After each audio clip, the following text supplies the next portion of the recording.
주시고 일어나셔서 찬송 부르심으로 11월 첫 주 주일 오전 예배를 하나님 앞에 드리겠습니다.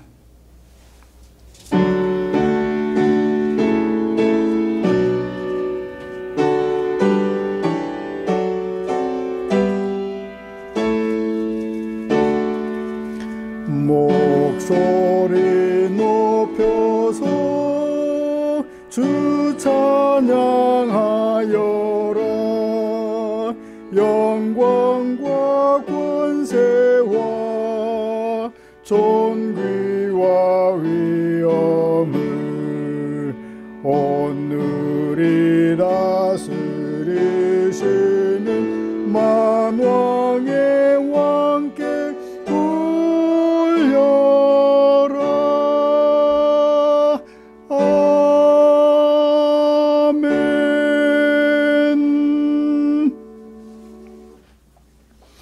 여호와께 노래하라. 너희는 여호와를 찬양하라. 가난한 자의 생명을 행악자의 손에서 구원하셨음이니라. 아멘.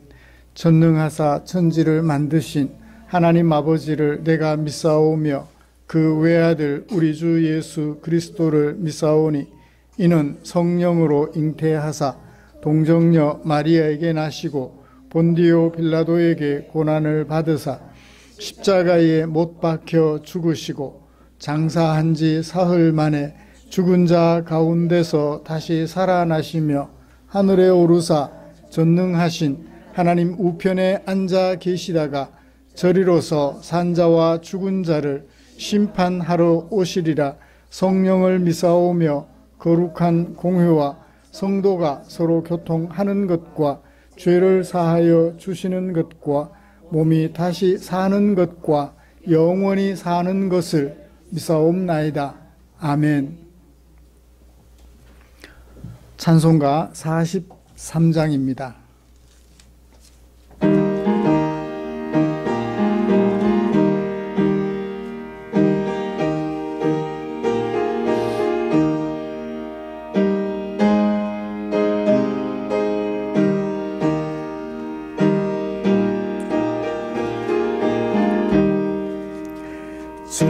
즐겁게 안식할 날 반갑고 좋은 날 내 맘을 편케 하니 즐겁고 기쁜 날 이 날에 천하 만민 다 보좌 앞에서 참되신 삼위일체 다 찬송 부르네. 이 날에 하늘에서 새 양식 내리네. 성회로 모이라고 종소리 울리네. 복음의 밝은 빛은 온 세상 비치며 또 영생물이 흘러 시원케 하시네.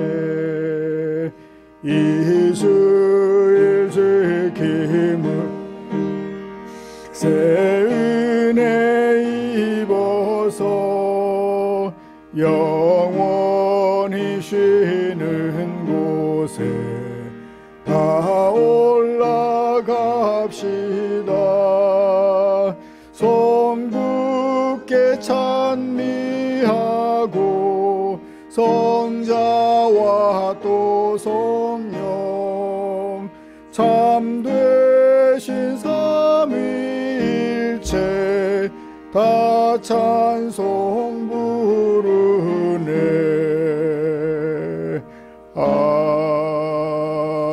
아멘. 교동문 55번 시편 127편 주보에 기록된 교동문 함께 교독하겠습니다. 여호와께서 집을 세우지 아니하시면 세우는 자의 수고가 헛되며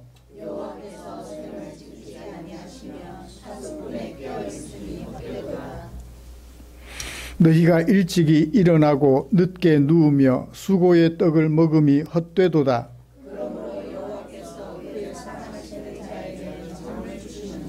보라, 자식들은 여호와의 기업이요 젊은 자의 자식은 장사의 수중에 화살 같으니 그들이 성문에서 그들의 원수와 담판할 때에 수치를 당하지 아니하리로다. 아멘. 자리에 앉으셔서 찬송가 492장 함께 부르시겠습니다.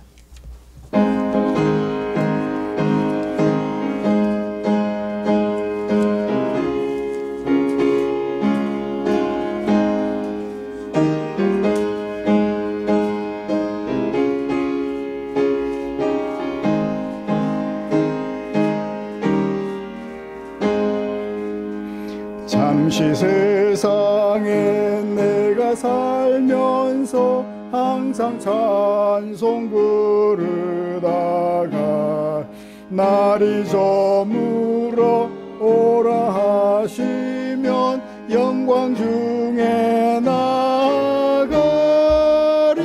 열린 천국문 내가 들어가 세상 짐을 내려놓고 빛난 멸류관 받아 쓰고서 주와 함께 길이 살리.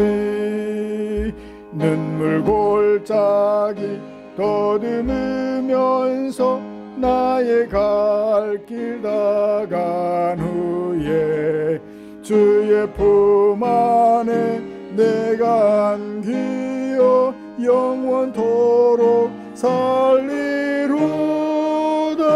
열린 천국문 내가 들어가 세상 짐을 내려놓고 빛난 멸류관 받아 쓰고서 주와 함께 길이 살리. 나의 간 멀고 험하며 산은 높고 골은 깊어 고난 나의 몸 쉴 곳 없어도 복된 날이 밝아오리. 열린 천국문 내가 들어가 세상 짐을 내려놓고 빛난 멸류관 받아 쓰고서 주와 함께 길이 살리. 한숨 가시고 죽음 없는 날 사모하며 기다리니 내가 그리던 주를 배울 때 나의 기쁨 넘치리라. 열린 천국문 내가 들어가 세상 짐을 내려놓고 빛난 멸류관 받아 쓰고서 주와 함께 길이 살리. 아멘. 이 시간에는 김영자 권사님 나오셔서 우리를 대표하여 기도해 주시겠습니다.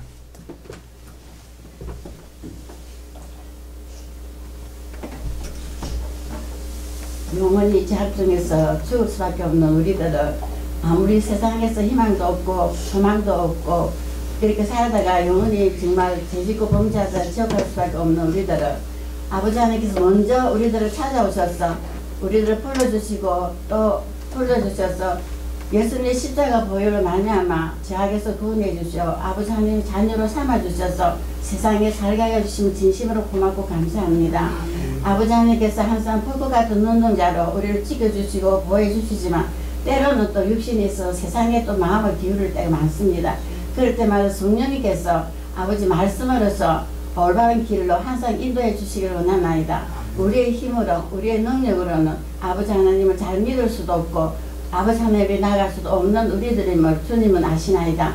우리들 마음의 문을 열어주시고 또 밝은 귀와 밝은 눈을 밝게 하여 주셔서 아버지 말씀을 듣고 보고 그 말씀을 느낄 수 있도록 주님 항상 성령께서 인도해 주시옵소서. 그래서 우리 마음 중심이 항상 아버지 말씀 중심이 되고 십자가 중심이 되어서 아버지 앞에 가는 그날까지 어떤 일이 닥친다 할지라도 끝까지 믿음으로 이기고 승리할 수 있는 우리를 되게 하시고 아버지 하나님께로부터 사랑을 받고 아버지 우리들이 또 생활 속에서 아버지 영광이 되고 아버지 기쁨이 될 수 있도록 주님 꼭 도와주시고 인도해 주시기를 원하나이다.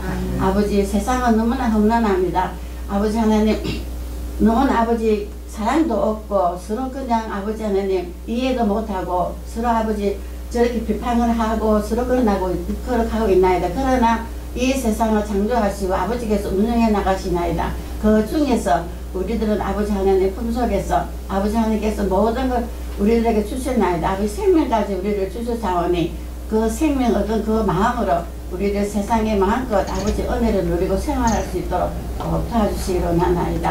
아버지 우리 삶이 항상 우리의 기도가 되고 전도가 되고 아버지 하나님 기쁨이 될 수 있도록 도와주시고 인도해 주시옵소서. 우리 주중 예배당 모든 식구들 항상 한마음 한뜻이 되게 없어서 식구는 비록 적지만 서로 기도하고 서로 사랑할 수 있는 마음 또 그래갖고 아버지 내 마음을 다하고 뜻을 다하고 성품을 다하여 아버지를 사랑하고 내 이웃을 내 몸같이 사랑하라는 주님의 그 말씀대로 이렇게 실천하고 있사오니 아버지 하나님께서 그 모든 하는 일들을 위해 꼭 아버지 축복해 주셔서 그 가운데서 기쁨을 누리고 살아갈 수 있도록 도와주세요.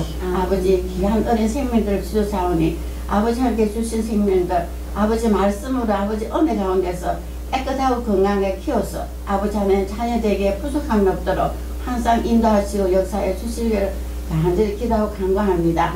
이 시간도 세워 말씀을 전하신 우리 목사님 말씀에 능력 주시옵소서. 그 말씀 한마디 한마디 우리의 영혼이 양식이 되게 해주시고 그 말씀에 의지하여 또 세상에 나아가서 우리를 또 살아갈 수 있는데 조금 더 부족함이 없도록 꼭 도와주시기로 나옵고 특별히 우리 사모님 위해 주님 건강을 허락해 주시옵시고 우리를 위해서 수고하시는 그 수고 아버지 조금 더 헛되지 않고 아버지 하나님께서 꼭 갚아주시고 은혜 내려주시기를 간절히 기도드립니다. 오늘도 나오지 못한 모든 성도님들 어디에 있든지 주님을 생각하고 아버지 앞에 마음으로 기도하고 찬양할 수 있는 그 시간이 될 수 있도록 도와주시기를 간절히 기도드리며 이 모든 말씀 우리를 구원해 주신 예수님 이름으로 간절히 기도드리옵나이다. 아멘.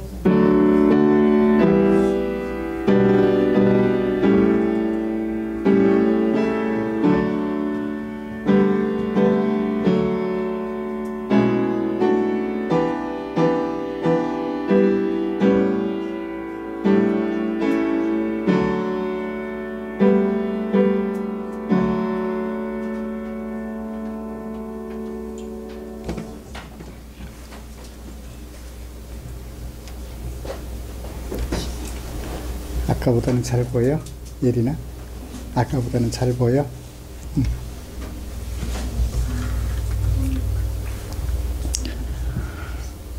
오늘 함께 묵상할 하나님의 말씀은 데살로니가전서 4장 13절부터 마지막 절까지입니다.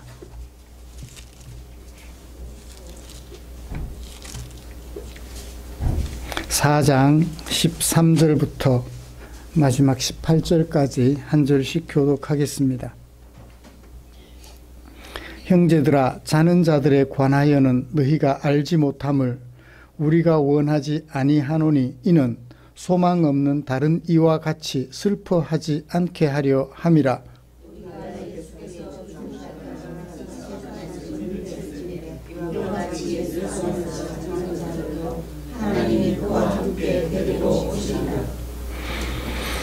우리가 주의 말씀으로 너희에게 이것을 말하노니 주께서 강림하실 때까지 우리 살아남아 있는 자도 자는 자보다 결코 앞서지 못하리라.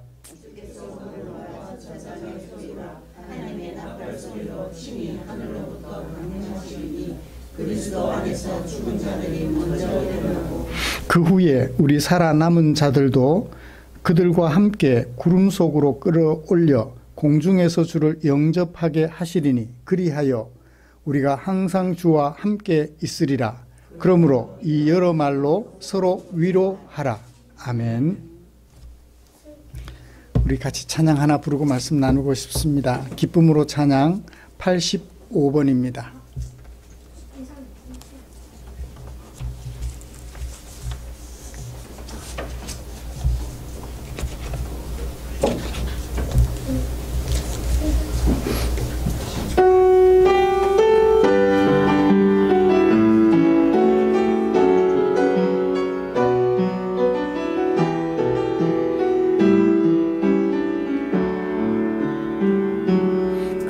감사해요. 깨닫지 못했었는데 내가 얼마나 소중한 존재라는 것, 태초부터 지금까지 하나님의 사랑은 항상 날 향하고 있었다는 것, 고마워요. 그 사랑을 가르쳐준 당신께, 주께서 허락하신 당신께, 그리스도의 사랑으로 더욱 섬기며 이제 나도 세상에 전하리라. 당신은 사랑받기 위해, 그리고 그 사랑 전하기 위해 주께서 택하시고 이 땅에 심으셨네. 또 하나의 열매를 바라시며, 당신은 사랑받기 위해, 그리고 그 사랑 전하기 위해 주께서 택하시고 이 땅에 심으셨네. 또 하나의 열매를 바라시며. 아멘.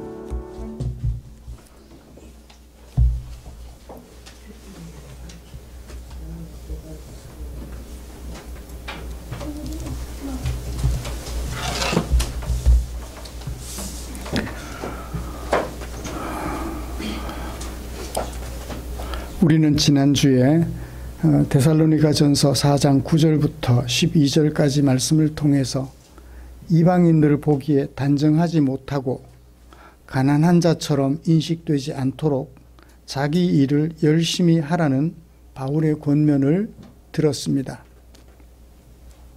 예수님을 믿는 하나님의 백성들이 예수님의 재림을 기다린다는 것을 핑계로 일을 하지 않아서 가난하게 되는 것은 이방인들 앞에서 단정한 모양은 아니었습니다. 예수님을 믿는 하나님의 백성 공동체가 자기 일을 열심히 함에도 불구하고 가난하게 살아가는 지체를 돌아보지 않아서 힘들게 살아가도록 방치하는 것은 또한 이방인들 앞에서 단정한 모양은 아니었습니다. 이방인들이 그리스도인들의 이런 모습을 보게 되면 그들이 우리 하나님께 영광을 돌리기보다는 하나님을 우습게 여기게 될 것이기 때문입니다.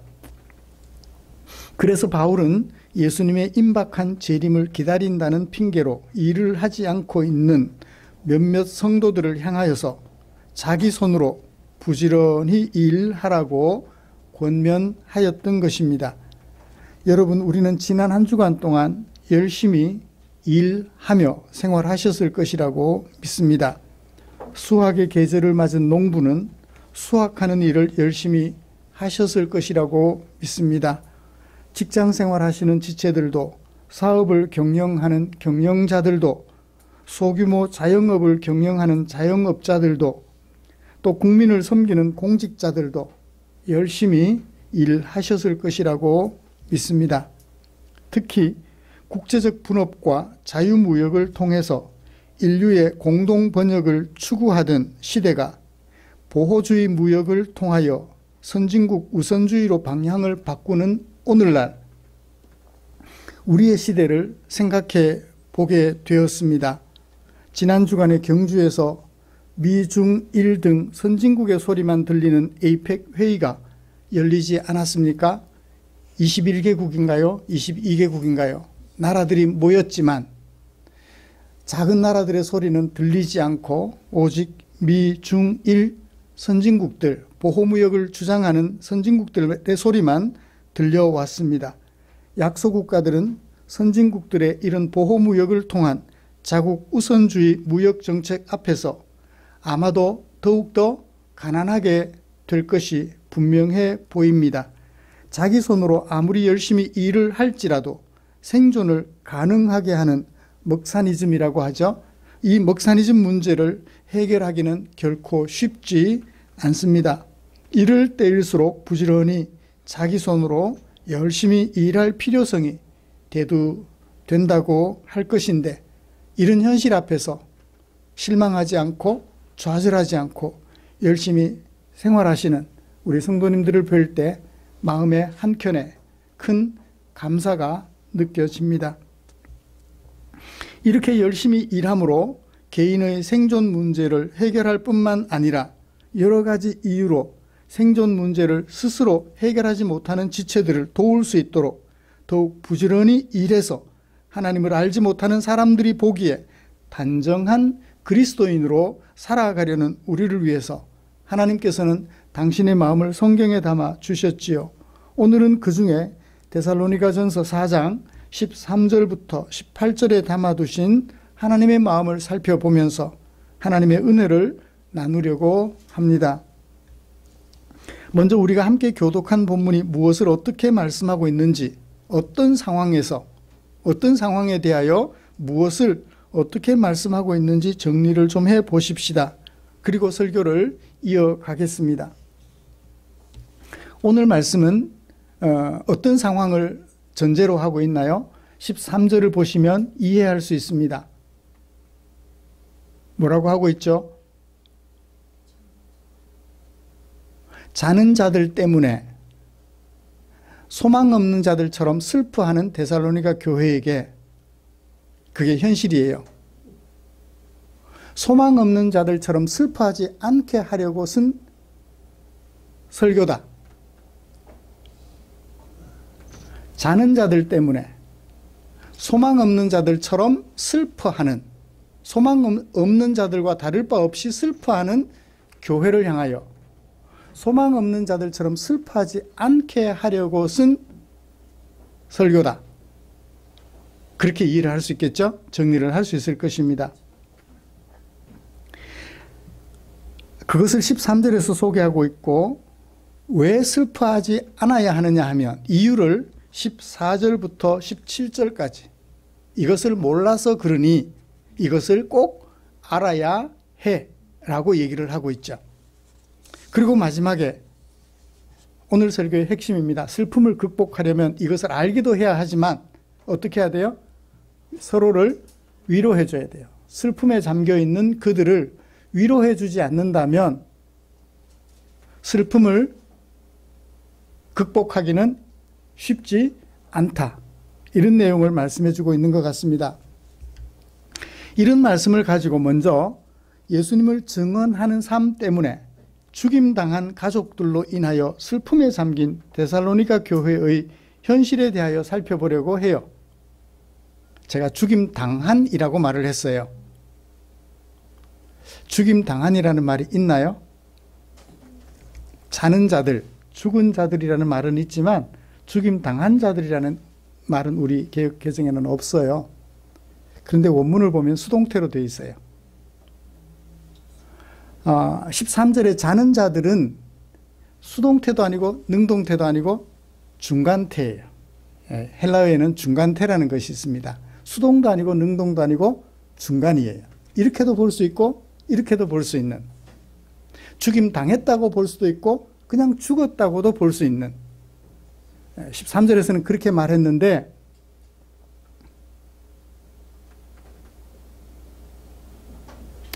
그렇게 말을 했는데 뒤에 넘어가면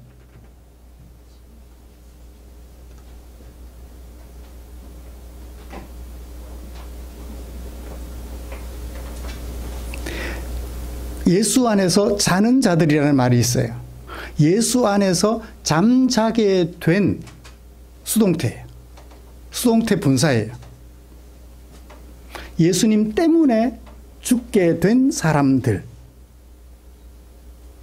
그렇게 얘기를 하고 있습니다. 그래서 데살로니가 교회가 왜 슬픔에 잠겼으며 어느 정도의 슬픔에 잠겨 있는지 데살로니가 교회 현실을 살펴보고 그리고 그 데살로니가 교회를 오늘 우리 앞에 세워서 우리의 모습과 비교해 보려고 합니다.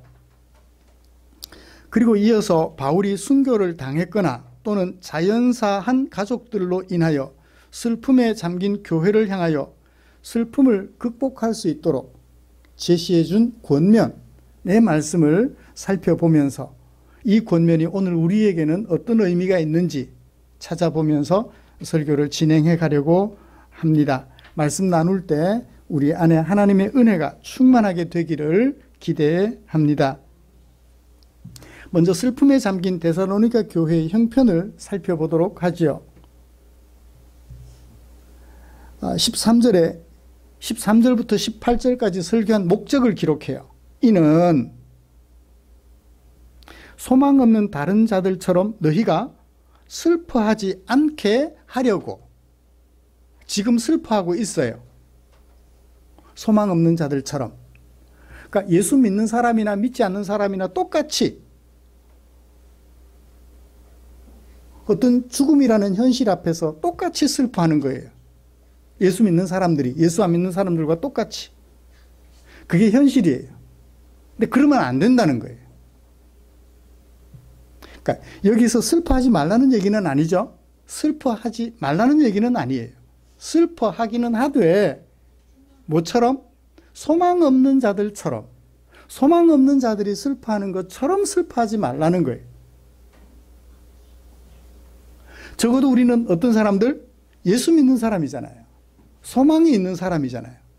그런데 죽음 앞에서 소망 없는 자들이 슬퍼하는 것처럼 슬퍼했어야 되겠습니까? 그 얘기예요. 그러면 데살로니가는 슬픔에 잠겨 있었다면 어떤 슬픔에 잠겨 있었을까요? 어떤 슬픔? 소망 없는 자들처럼 슬퍼하는 슬픔에 잠겼다고 그래요. 현재 상태가. 그럼 소망 없는 자들은 어떻게 슬퍼하죠? 소망 없는 사람들은 어떻게 슬퍼하죠? 소망 없는 자들이 슬퍼하는, 죽음 앞에서 슬퍼하는 것. 최근에 우리나라의 국가적 재난 사태가 여러 차례 있었습니다. 화재로 인하여 죽기도 하고 또 축제에 참여했다가 죽음당하기도 하고 또 배를 타고 여행을 떠났다가 죽기도 하고 또 회사에서 일하다가 노동자들이 죽기도 하고 여러 가지 모양으로 많은 죽음을 당합니다. 사회적으로 공개된 죽음들을 많이 보았죠. 그 죽음 앞에서 TV 뉴스를 통하여 절망적으로 쓰러지며 의식을 잃을 만큼 슬퍼하는 모습들을 종종 보았습니다. 소망 없는 자들의 슬픔, 이유는 뭘까요? 다시 볼 수 없게 되었다라는 것이 아닐까요? 그래서 절망적으로 울부짖으며 울부짖다가 쓰러질 만큼,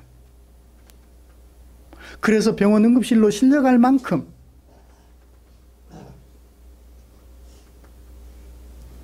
어떤 분은 그랬대요. 너무 슬프게 울지 말라고 그래서 울음을, 슬픔으로 말미암는 울음을 꿀꺽꿀꺽 삼키다가 말까지 삼켜버렸어. 수년간 말 한마디 하지 않고 지냈다고 그래요.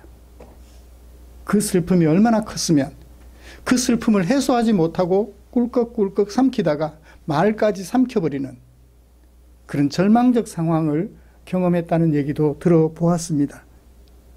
그래요. 다시 볼 수 없는 이별, 보고 싶은데 볼 수 없는 그 이별로 인하여 절망적 슬픔을 표현하는 것이 울음이죠. 그것이 눈물인데 그것을 삼키라고 하니 결국 말까지 삼켜버리고 우울증에 사로잡히게 되는 모양을 우리는 봅니다. 이것이 소망 없는 자들이 보여주는 절망이죠.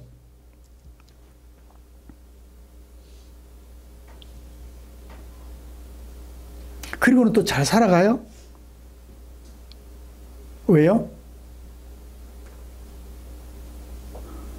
살아가야 하니까. 산 사람은 살아야 하니까.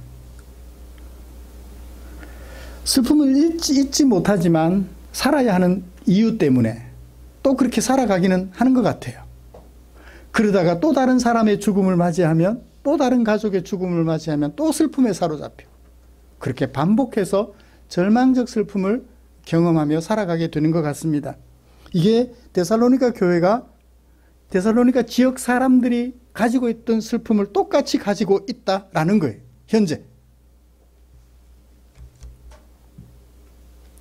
그러면 데살로니가 교회는 왜 이런 절망적 슬픔에 잠기게 되었을까요? 바울은 이중부정으로 말했습니다. 그죠? 너희가 알지 못함을 우리가 원하지 않는다. 이렇게 말하면 될 것 같아요. 너희가 이것을 알아야 된다고 우리는 원한다. 그러면 될 것을 알지 못함을 원치 않는다. 알아야 된다는 얘기죠. 데살로니가 교회는 왜 이런 슬픔에 빠졌을까요? 알아야 될 것을 몰랐기 때문에. 알아야 될 것을 몰랐기 때문에 이런 절망적 슬픔에 빠지게 되었다는 것입니다. 예를 들어보죠. 입관식 할 때 화장장 앞에서 하관식 할 때 세상 끝난 것처럼 울던 가족들, 죽음 앞에서 죽음을 심각한 문제로 인식했기 때문일 것입니다. 다시 볼 수 없다. 특히 어떤 종교의 인생관에 의하면 사람으로 태어났지만 다음 생에는 뭘로 태어나요? 개구리가 될 수도 있고 개미도 될 수 있고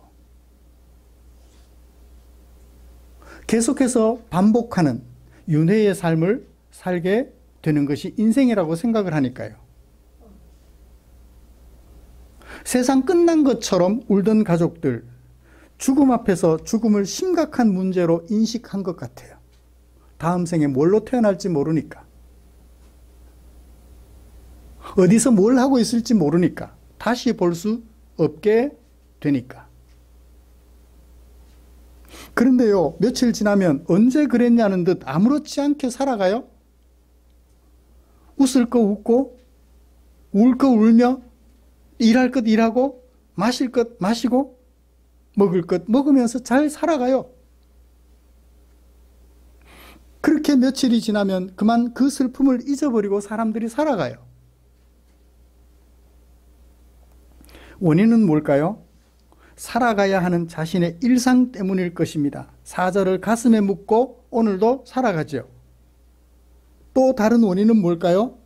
자신도 그 죽음을, 먼저 간 가족들의 죽음을 극복하지 못하고 조만간 그 죽음을 수용해야 할 때가 있다는 현실을 인식하기 때문에 나도 갈 텐데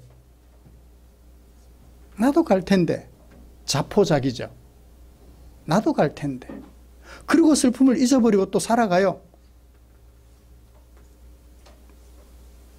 그러니까 이건 슬픔을 극복한 거예요? 슬픔의 노예가 된 거예요? 슬픔을 극복한 것이 아니라 슬픔의 노예가 된 거예요. 슬픔 앞에서 자기를 포기해버린 거예요. 그 슬픔을 그냥 수용하는 거죠. 어쩔 수 없다. 이건 어떻게 내가 이겨내고자 한다고 이겨낼 수 있는 것이 아니다. 슬픔을 현실로 받아들여요. 이게 소망 없는 자들이 슬퍼하는 거예요. 슬픔을 감당하다가 이겨보려고 하다가 감당할 수 없어서 그냥 수용하는 거예요. 그건 슬픔을 이기는 게 아니죠. 슬픔에 붙잡혀서 살아가는 것일 뿐. 이게 소망 없는 자들이 가지고 있는 슬픔이에요. 임종 시에 슬퍼하는 울음, 그것만이 아니라 그 이후로도 슬픔의 노예가 되어서 슬픔을 어떻게 할 수 없으니까 슬픔의 포로가 되어서 그냥 살아가는 거예요. 이게 소망 없는 자들이 슬퍼하는 슬픔이에요. 죽음 앞에서. 사랑하는 성도 여러분, 우리는 어때요? 우리는 자연사하거나 또는 병사하거나 한 가족들 앞에서 어떤 반응을 보이나요? 슬프죠. 슬프죠. 더더구나 예수님을 믿는 우리가 예수님 때문에 죽음을 당했다고 생각해 보십시오. 예수님을 증언하다가 예수님 말씀대로 살다가 죽음을 당했다고 생각해 보십시오.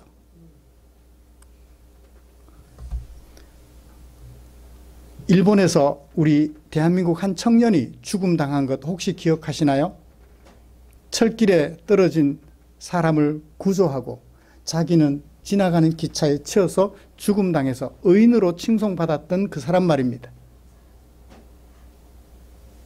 하나님의 말씀을 그분이 예수님을 믿었는지는 모르겠어요. 만약 그분이 예수님을 믿었다면 하나님의 말씀대로 내 목숨을 던져서 위험에 처한 사람을 살렸는데 내가 죽음 당했어요. 여러분, 그 가족들, 그의 죽음 앞에서 어떤 마음이 들까요? 자연사거나 병사를 해도 그럴진데 하물며 예수님 말씀 때문에 이웃을 사랑하다가 죽음 당했다고 생각해 보십시오. 나는 예수님을 믿지 않을 수 없습니다 고백하다가 예수 믿는 사람을 혐오하는 사람들의 손에 죽음 당했다고 생각해 보십시오.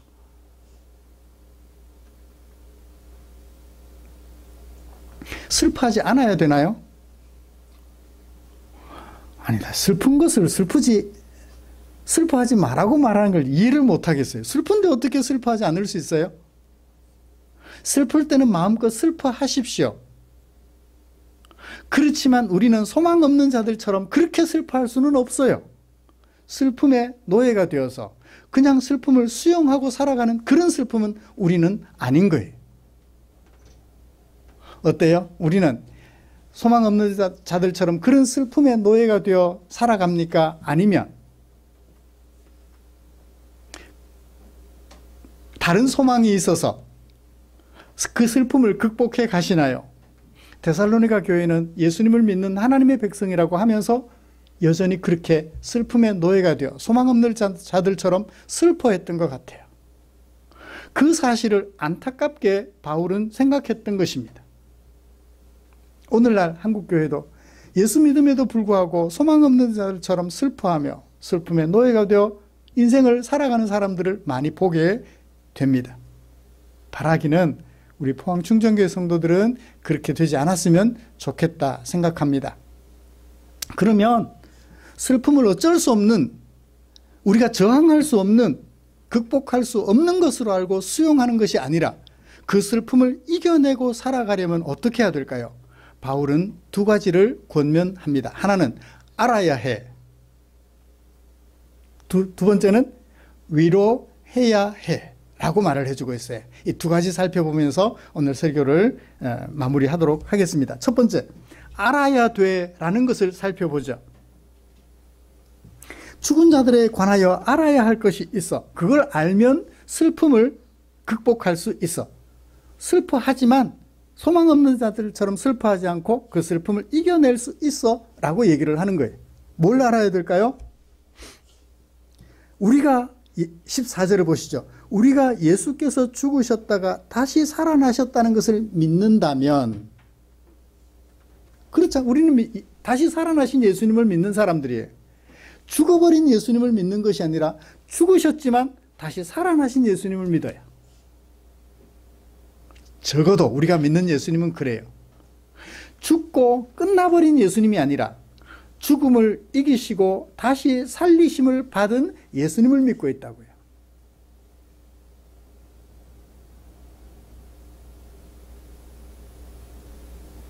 이 예수님을, 다시 살아나신 예수님을 믿는 사람들로서, 또 다시 오실 예수님을 믿는 사람들로서 하나님은 예수님을 다시 살리신 것처럼 이와 같이 예수님을 다시 살리신 것처럼 이와 같이 예수 믿다가 죽은 사람들, 예수 안에서 자는 자들, 여기가 수동태예요. 예수님 때문에 죽은 사람들, 그들을 데리고 오신다. 누구와 함께? 그리스도와 함께. 누구에게 데려와요? 오늘 살아남아있는 우리들에게. 여기도 살아남아있는 능동태가 아니고 살아남아있게 된, 남아있게 된 우리. 죽임당하지 않고 살아남아있게 된, 죽임당한 사람들을 살아남아있게 된 우리들에게로 하나님이 예수님과 함께 먼저 죽은 가족들을, 죽임당한 가족들을 데리고 오신다. 그걸 알아야 돼 라고 얘기를 하는 거예요. 이게 뭐죠? 하나님이 그리스도와 함께 먼저 예수님 때문에 죽음당하게 된 사람들을 우리에게로 데리고 온다고? 그게 뭐지? 궁금하잖아요. 15절부터 17절까지 그것에 대한 부연 설명을 해줘요. 볼까요? 우리가 이것을 너희들에게 말한다.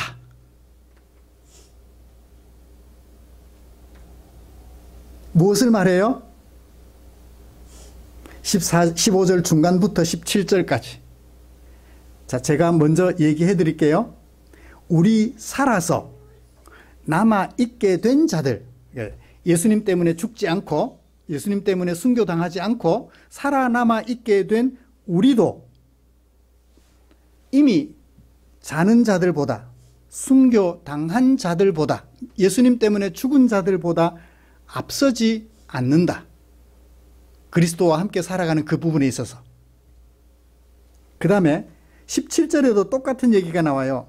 우리 살아남아있게 된 우리도, 살아남아있게 된 우리도 끌어올려질 거다. 앞서지 않는다. 끌어올려질 거다. 그러니까 우리도 결국 그리스도와 함께 하나님이 데리고 오시는 그 사람들과 살게 될 건데 앞서지 않는다. 우리도 그들과 함께 한다. 이건 분명해요. 가운데 볼까요? 16절. 언제? 주께서 강림하실 때. 16절. 주께서 강림하시리니. 어디서부터? 하늘로부터. 뭐와 함께? 호령과 천사장의 소리와 하나님의 나팔 소리와 함께 하늘로부터 오신다. 개선장군을 생각하시면 돼요. 그죠? 군악대가 나팔을 불고 호령하고 막 그렇게 해요. 전쟁에 승리한 왕이 성 안으로 들어오는 그 모습을 연상하시면 되겠습니다. 예수님께서 오셔요. 사망 권세를 이기신 예수님이 우리에게로 강림하신다고요. 그때 또 하나의 일이 일어납니다. 어떤 일이 일어나요? 그리스도 안에서 예수님 때문에 죽은 자들이 먼저 일어난다.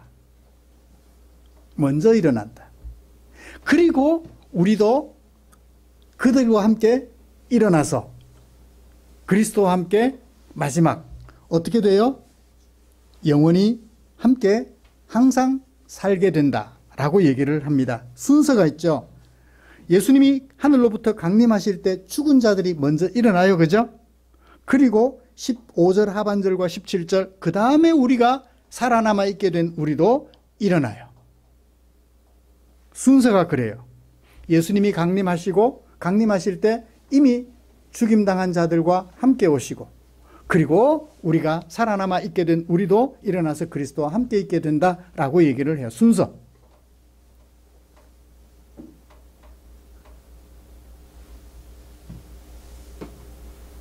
결과는 어때요?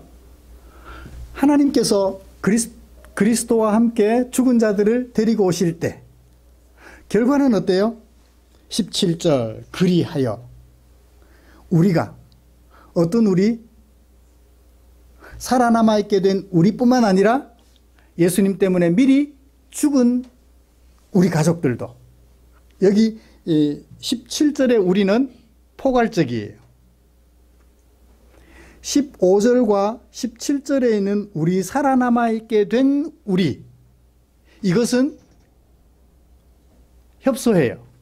살아남아 있게 된 우리 17절의 우리는 이미 죽은 그들도 포함하여 우리.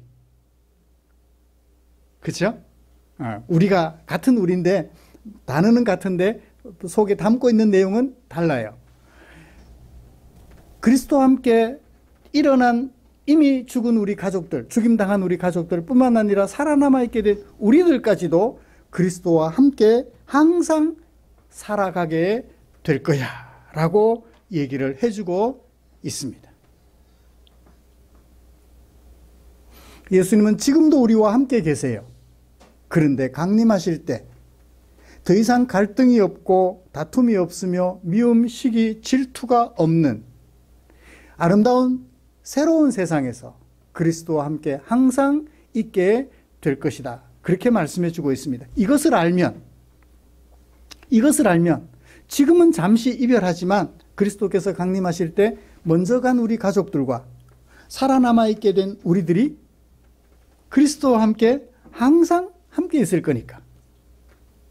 이것을 알면 슬픔은 슬픔인데 슬픔을 이겨낼 수 있는 거예요. 슬픔 앞에 좌절하고 포기하지 않죠. 다시 못 만난다. 끝. 헤어지는 것이 아니라 다시 만날 그날을 소망하며 슬픔을 이겨낼 수 있게 된 것입니다. 그러므로 예수 믿는 우리는 우리 가족들이 먼저 죽임당하거나 나는 살아남아있게 되었을 때 그 이별의 순간에 어떻게 할까요? 슬프긴 슬퍼요. 그죠?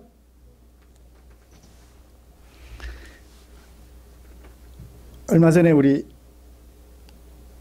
개척에서 함께 예배드렸던 백왕식 집사님 어머니께서 소천하셨어요. 장례식의 한 부분을 저에게 부탁을 해서 화장장에 들어가기 직전 저에게 부탁을 해서 제가 가서 이 말씀을 나눴어요. 슬퍼하십시오. 슬픔을 억지로 참으려고 하지 마십시오. 그렇다고 소망 때문에 웃지는 마십시오. 슬픔은 슬픔으로 표현하십시오. 그렇지만 슬픔에 사로잡히지 말라고.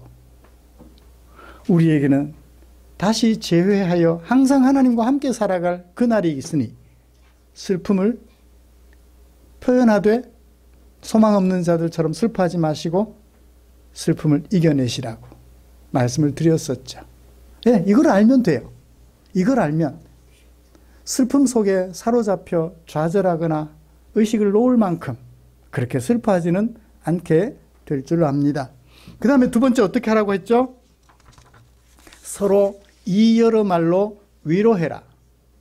혼자 알고 있으면 소용이 없어요. 어떻게 해요?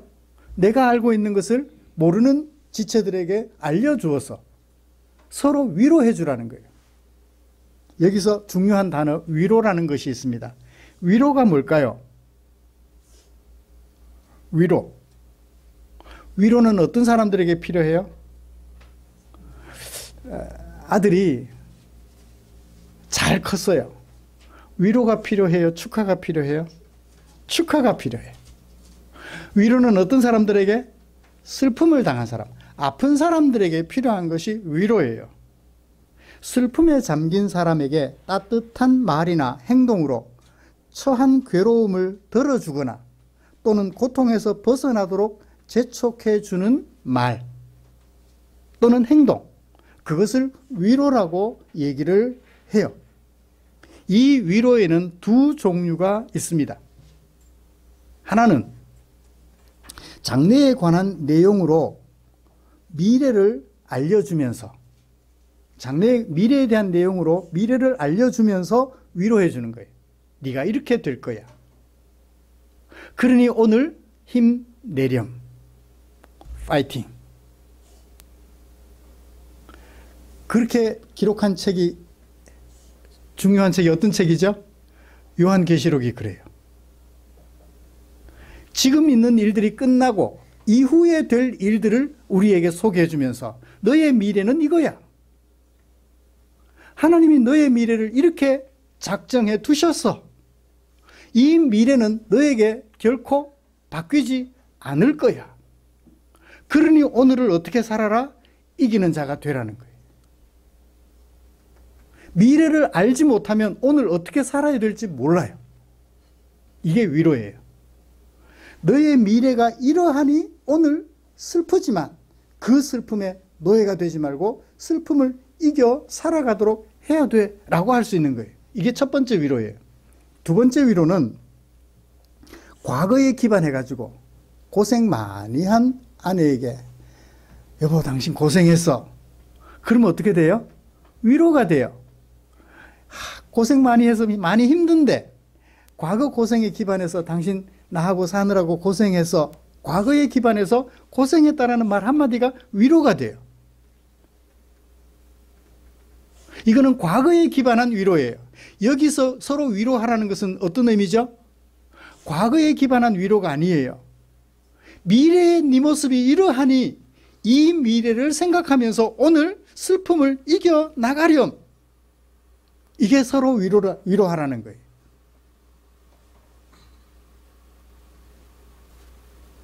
만약 지금 가족이 예수님 때문에 죽임당해서 슬퍼하는데 과거에 기반해가지고 이 사람 이렇게 힘내라고 의미가 없죠, 그죠? 미래를 얘기해 줌으로써 오늘 슬픔을 이겨나가도록 도전해주는 그것이 바로 위로라고 할 수 있겠습니다. 사랑하는 성도 여러분, 말씀을 마치겠습니다. 우리는 예수님을 믿는 가족들이 자연사나 병사하는 것도 슬픈데 예수님 때문에 죽임당하게 되었으니 얼마나 슬펐을까요? 데살로니가 교회를 좀 이해했으면 좋겠어요. 그죠? 속된 말로 하면 억울한 죽음이잖아요. 그 철길에 안 뛰어들어도 되는데 다른 사람들은 아무도 뛰어드는데 예수님의 사랑이 나를 강권하며 철길에 위험에 처한 그 사람을 살려보겠다고 내가 뛰어들은, 앞뒤 생각하지 않고 위험에 처한 그 사람만 생각하여 사랑을 실천했던 그의 죽음 앞에서 가족들이 얼마나 슬플까요? 아직 젊음이 창창한데 절망에 처할 수도 있고 어쩌면 하나님이 살아계시는 것마저 믿음도 상실할 수 있을 것 같아요. 이럴 때 어떻게 해야 할까요? 예수님 재림 시에 죽은 가족들이 먼저 일어나고 살아남아 있게 된 우리도 일어나서 항상 그리스도와 함께 있게 된다는 사실을 기억합시다. 그것을 알고 서로 미래를 얘기하면서 위로해 주므로 슬픔을 이겨내는 저와 여러분들이 되시기를 주님의 이름으로 축복합니다. 기도하겠습니다. 하나님 아버지, 감사합니다. 오늘도 우리에게 허락하신 귀한 말씀을 통하여 수시로 죽음을 맞이하는 우리, 그래서 슬퍼할 수밖에 없는 우리, 그 슬픔을 어떻게 이겨내는지 살펴보았습니다. 슬픔의 포로가 되어서 슬픔을 잊어버리면서 슬픔을 극복했다라고 하는 것이 아니라, 위선이 아니라 그 슬픔이 우리를 계속 사로잡을 수 없다는 우리의 미래를 알기 때문에 슬픔을 이겨내고 하나님의 백성으로서 멋있게 남은 인생을 살아가는 당신의 종들이 되게 하여 주시옵소서. 죽음 앞에서 어찌 슬퍼하지 않을 수 있겠습니까? 우리가 슬퍼할 때 주님 조금은 우리를 위로해 주시옵소서. 새 힘 얻도록 해주시고 이 미래를 생각하면서, 우리에게 예비된 미래를 생각하면서 힘을 낼 수 있도록 도와주시옵소서. 예수님의 이름으로 기도드립니다. 아멘.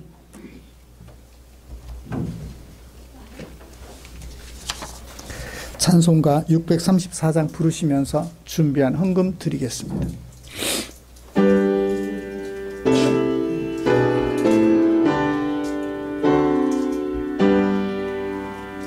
모든 것이 주께로부터 왔으니 물을 주께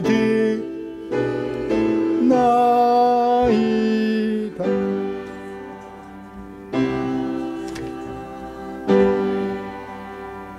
기도하겠습니다. 하나님 아버지, 감사합니다.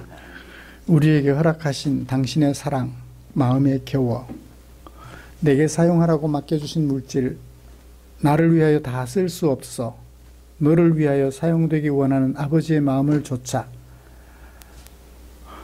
드릴 것을 준비해 두었다가 주일 사랑하는 성도들과 함께 예배드리면서 교회에 드렸습니다. 아버지여, 하나님의 사랑을 감사하고 하나님의 가르치심을 따르는 우리 성도들의 마음 주께서 기억해 주시고 흠양하여 주시옵소서. 우리 성도들 걸음걸음마다 주님이 동행해 주시고 주님께 순종하기를 힘쓰는 우리 사랑하는 성도들 주께서 손을 꼭 잡으시고 인도하여 주시옵소서. 드린 물질 축사해 주시기를 원합니다. 주님이 축사하시면 이 물질 사용되는 그곳에 주의 영광 나타나 주려 배고파하는 지체들 배가 채워지고 삶의 무게에 눌려 쓰러져 있는 지체들 일으켜 세워드림으로 이방인들이 보기에, 하나님을 알지 못하는 사람들이 보기에 단정한 교회로 비춰지도록 우리 주님 축사해 주시옵소서. 예수님의 이름으로 기도드립니다. 아멘.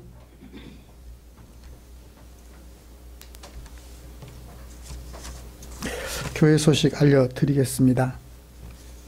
다음 주 기도 권영목 집사님, 우리의 삶과 인격을 아름답게 하는 말씀 묵상에 최선을 다해 주십시오. 밥 한 끼 안 먹으면 배고파서 힘들잖아요. 우리의 육체를 살려주는 밥 한 끼도 중요하다면 우리의 삶을 아름답게 하는 하나님의 말씀 또한 중요하지요. 묵상에 최선을 다해 주십시오. 한 끼도 거르지 않도록 그렇게 최선을 다해 주시면 고맙겠습니다. 다음 주일 예배 중에는 성찬식을 거행하도록 하겠습니다. 추수감사절 한 주간 앞두고 우리 주님의 고난당하심을 기억하며 우리 마음을 다지는 성찬식을 거행하도록 하겠습니다. 곁에 계시는 분들과 인사 나누시죠. 오늘 결석이 많습니다.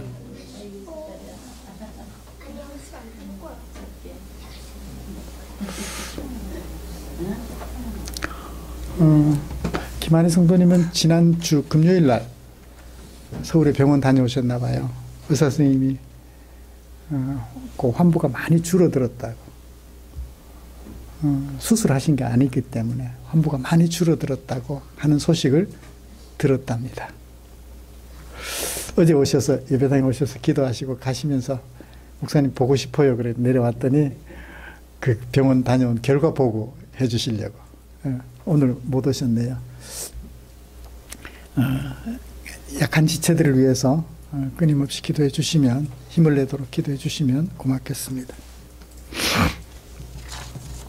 찬송가 57장 펴시고 일어나셔서 찬송 부르고 축도함으로 예배를 마치겠습니다.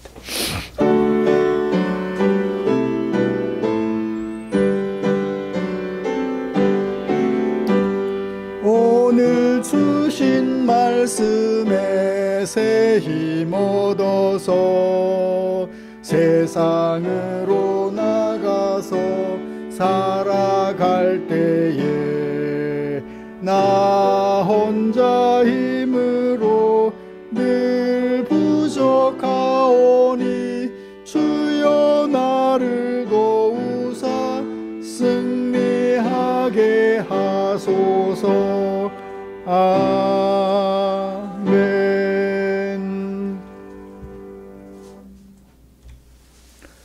우리 구주 예수 그리스도의 은혜와 아들까지 보내신 우리 하나님 아버지의 크신 사랑하심과 성령 하나님의 위로 충만, 인도, 격려하시는 은혜가 이제 슬픔을 가져다주는 죽음 앞에서 슬픔의 노예가 되어 좌절하거나 믿음을 잃어버리지 않고 우리에게 예비된 미래를 생각하며 슬픔을 이겨내는 그런 하나님의 백성으로 살아가기를 다짐하며 예배를 마치는 모든 지체들 위해 지금부터 영원토록 함께 계시기를 축원하옵나이다.